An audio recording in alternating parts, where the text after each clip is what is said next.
Hello and welcome to this week's Sports Central Web exclusive football preview show.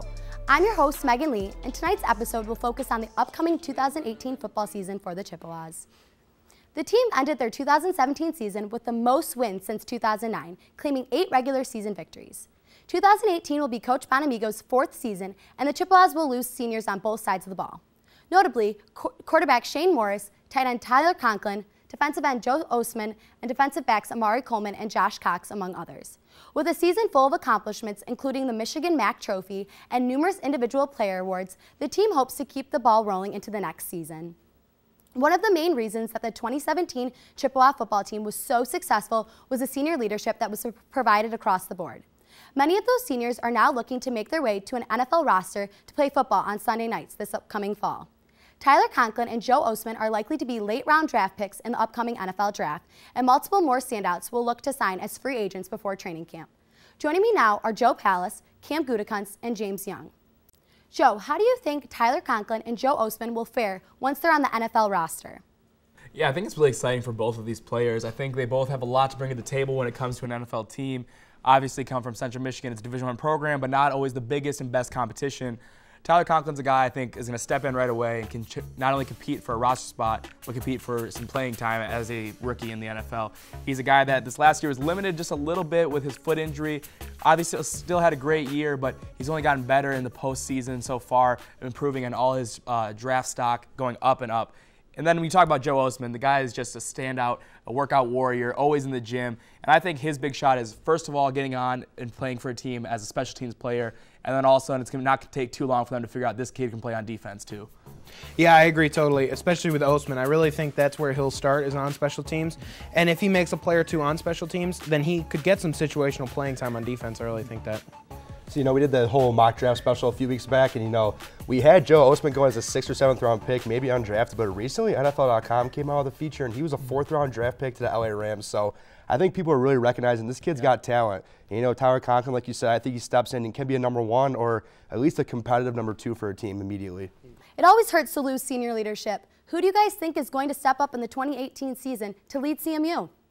So first off, for me, for leaders for next year, there's one huge name when I look at the stat sheet, and that's Jonathan Ward, our running back. And he had just under 1,500 yards last year and 13 touchdowns between receiving and rushing. And the man was just a workhorse for us. So I definitely think he's going to pick up the slack, especially in a spread offense. And I think he's going to be a dominant player and a leader for this Chippewa team. Yeah, when you talk about leadership, Ward obviously is going to be a standout player on that offense. But when it comes down to leadership, I think a big defensive captain and a senior on this team is Malik Fountain.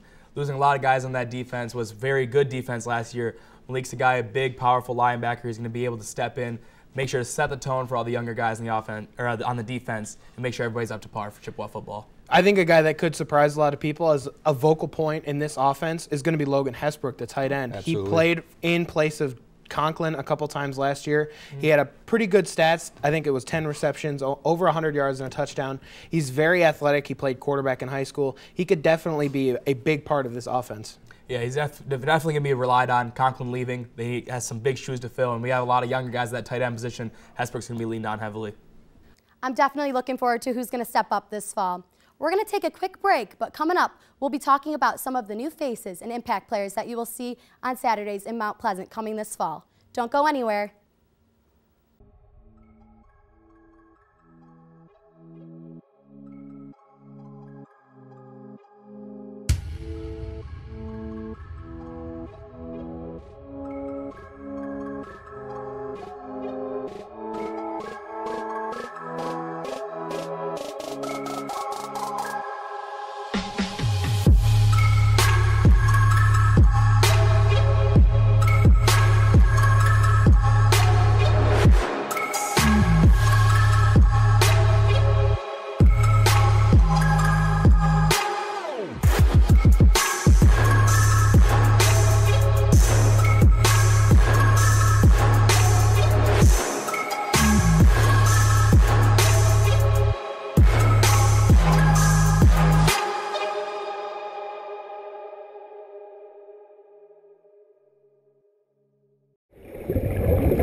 Welcome back. With some very talented players leaving Mount Pleasant, the Chippewas will be looking for new faces to be making plays this upcoming season. The Chippewas have the 9th-ranked recruiting class in the MAC, but CMU prides itself on turning low-level recruits into stars and will look to do the same with some of the incoming freshmen. The Chips have also been able to bring in multiple transfers from Power 5 schools, including wide receiver Khalil Pimpleton. Joe, which new face do you think is going to have the biggest impact this season? Yeah, I think looking at this upcoming roster for this year, top recruit that we had in our class was Keonta Nixon, a wide receiver. And I think the biggest reason that he's going to make an impact this coming season is just the lack of senior leadership around this group. The fact is there's zero seniors in this group. There's 3 juniors, and the rest are sophomore and freshmen. There's almost all underclassmen in this wide receiver group, so I think he has a chance to come in right away. He's 6'4", got a big body, big hands, and can make an instant impact.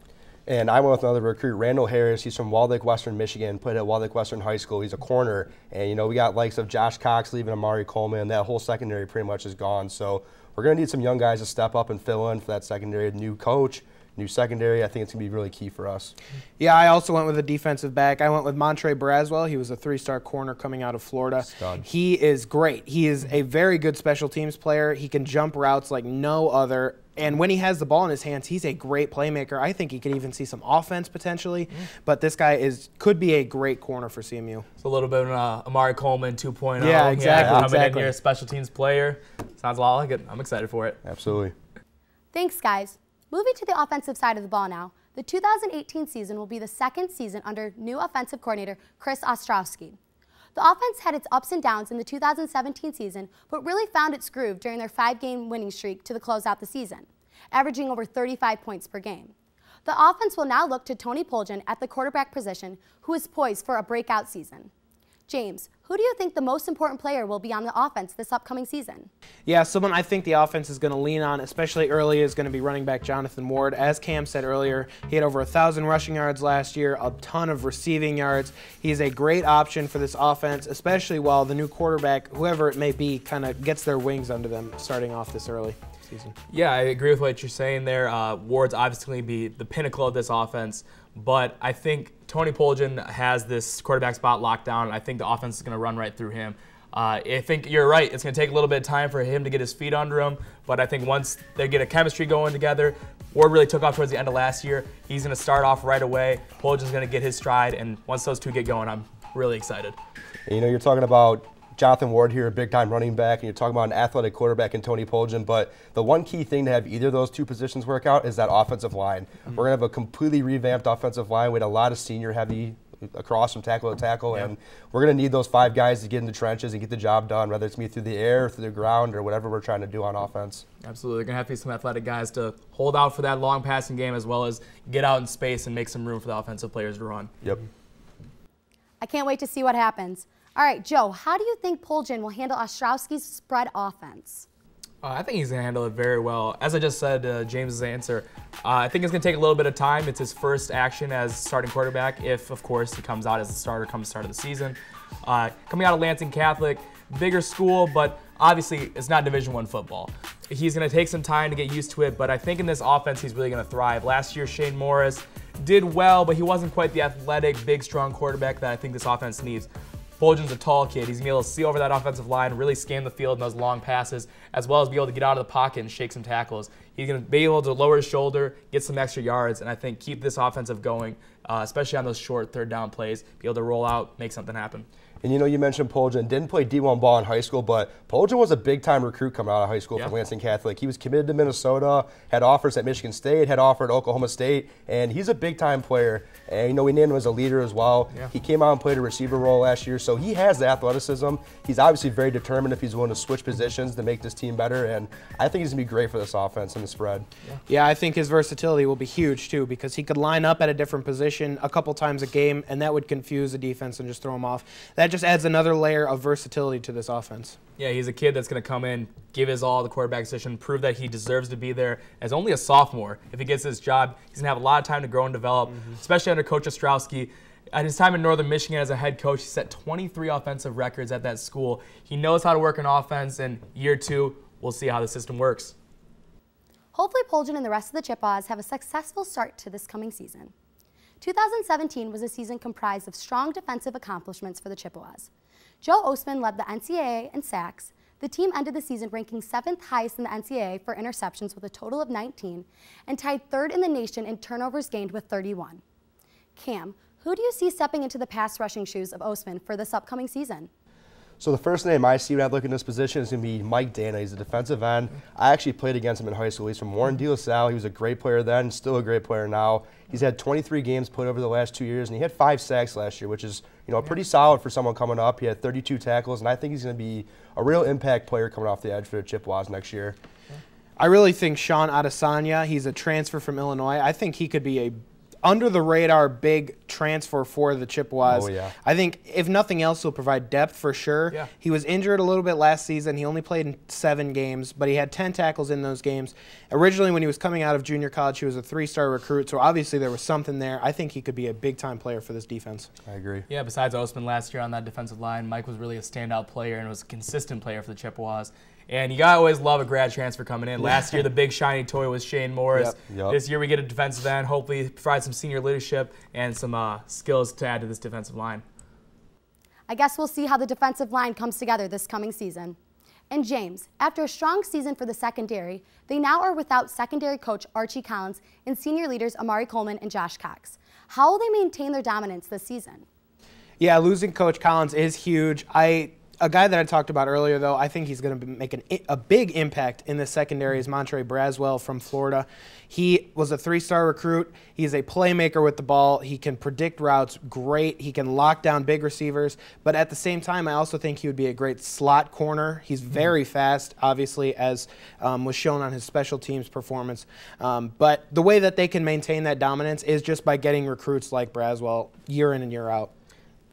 And, like you said, we're losing some great guys. We lose Coach Collins, and that's huge. It's never easy to replace big names and great coaches like that, especially guys that are going to be playing professional ball next year, whether it's in the NFL, CFL, or who knows where. But, when you have guys like Braswell and Randall Harris and, a bunch of new recruits that have been on this team as well, and this new recruiting class, these guys just have to step up, and that's really what we're going to need to have a solidified secondary this year. Look what we talked about, lost a lot of leaders, but there's still a guy in that locker room who was a big contributor last year, Sean Bunting. Sean has been, so far this offseason, just even more of a leader. He learned from Josh Cox, learned from Amari Coleman, learned a lot from Archie Collins, and he is ready to take that role as the absolute leader of this secondary this year. Got a lot of interceptions last year, was a huge contributor for all of that, but Sean Bunting is ready to step in as a huge leader on this football team this year. Watch out for him.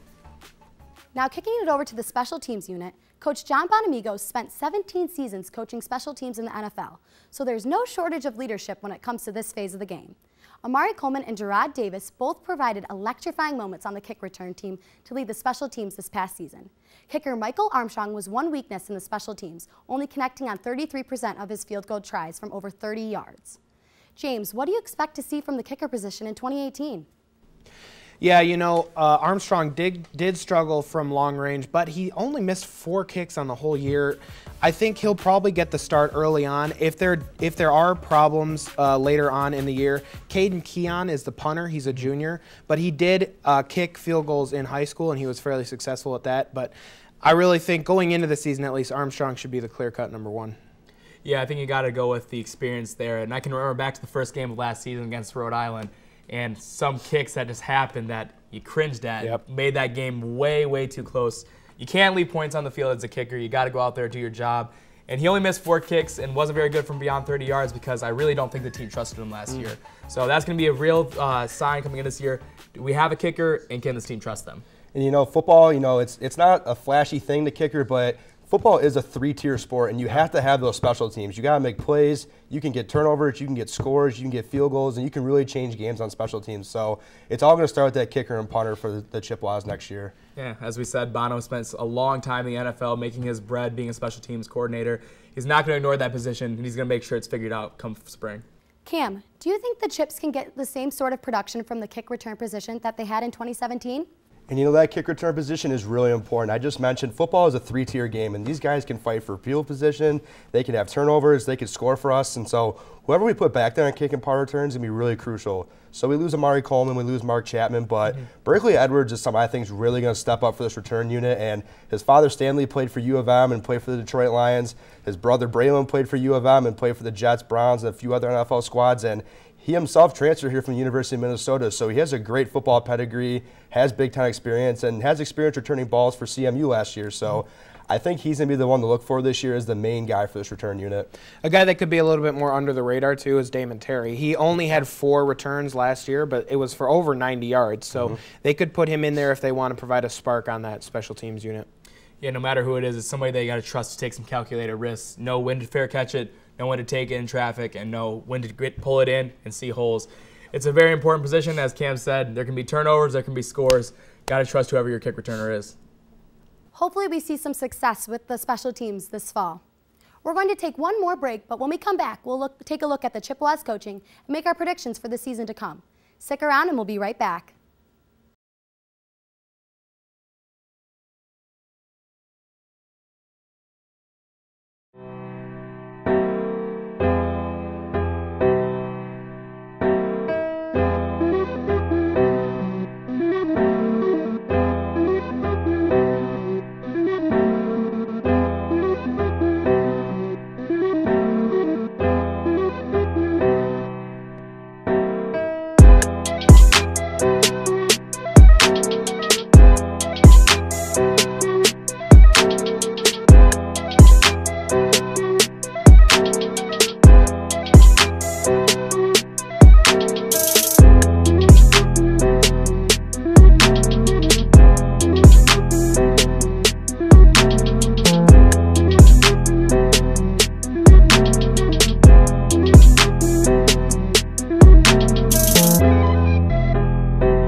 Welcome back.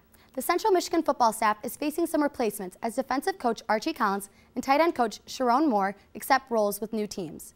A Detroit native, Collins spent the past 4 seasons with CMU and will join the University of Pittsburgh staff as an assistant coach.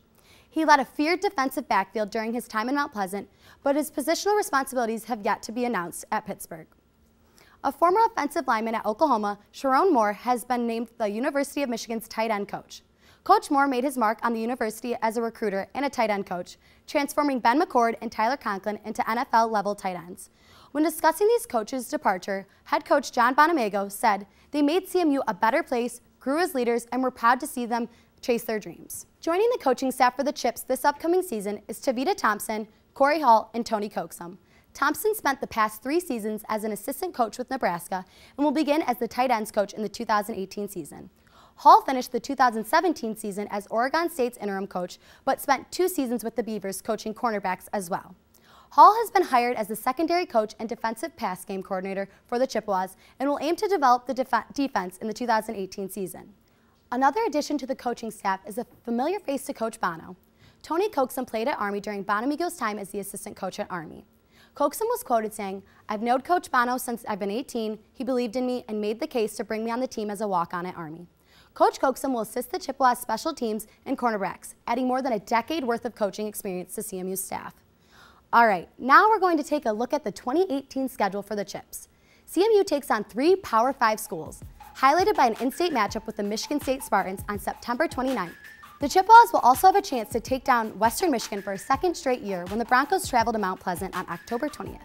To the students' delight, every game other than their season finale against the Toledo Rockets will be on a Saturday. All right, guys, what games stand out the most to you? I think when you look at that schedule, Megan, you mentioned it just a second ago, that Western Michigan matchup. Back at home, we beat them last year finally. Still have not had the success consistently over the last about 10 years, but last time they came to Mount Pleasant was a beating. 49-10, Western won. And I think this is time for Coach Bonamego to make a statement for this Chippewa football program that they are here, they do mean business, and that it wasn't a fluke, that this is going to be a very different rivalry going forward.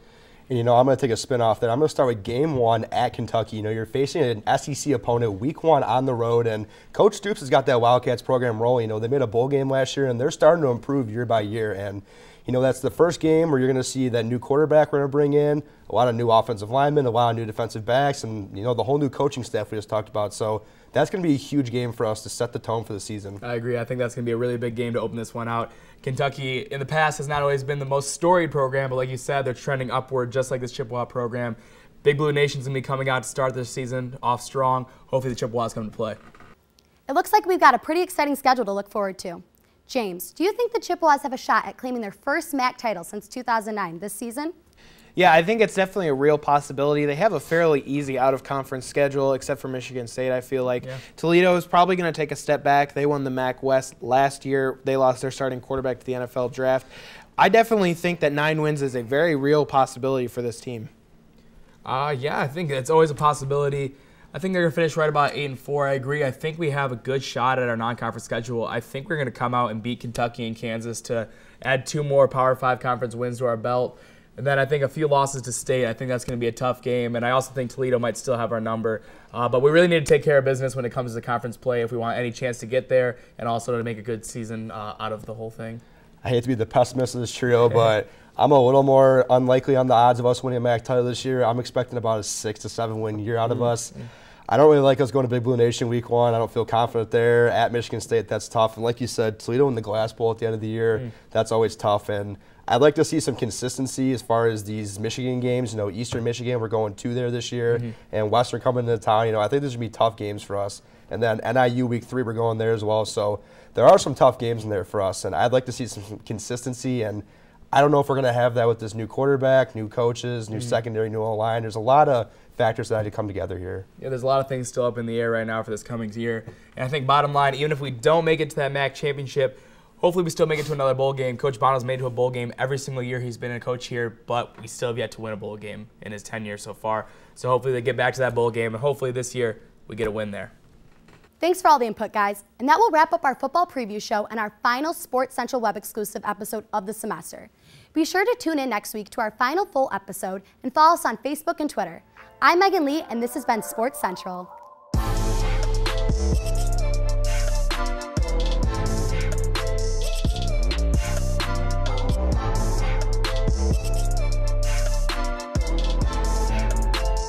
William Murder in the beat.